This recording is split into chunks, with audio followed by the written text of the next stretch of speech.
Ето, сега тук пак сме на Тримата братя, без да иска спрях клипа. И ще ви снимам целият град. И чакайте. Значи хора, вижте. Целият град. Това не е изцяло целият град, но сега ще ви го покажа. Изчакайте. Ето, общо взето, това е целият град. Ето. Ето така. Хора, сега сме на път за Орела.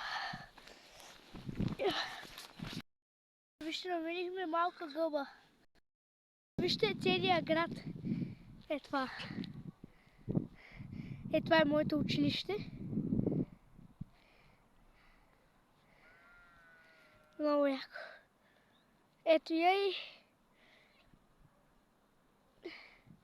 Айтоската кула. Хора, само в Айтос можете да намерите този храст на име Генгер. Ето това е храст Генгер. Само в Айтос можете да го намерите. Вижте Орела. Ето го. Сега отиваме към него. Ето те там неща. И аз пък неща къщи. Се наричат Странджа. Така го наричат квартала. Наричат го и циганската махала. Тя си е циганска. И сега вече сме точно Орела. Вижте нашият приятел. Това е най-добрият приятел на Айтос.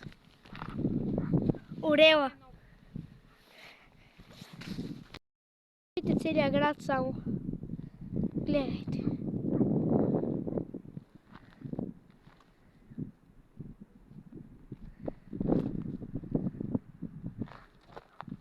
Ето и Странджа. Чакайте.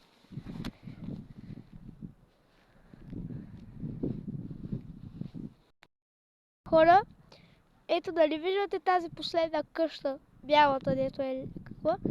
И дали виждате, че има като някакви стенички каменни.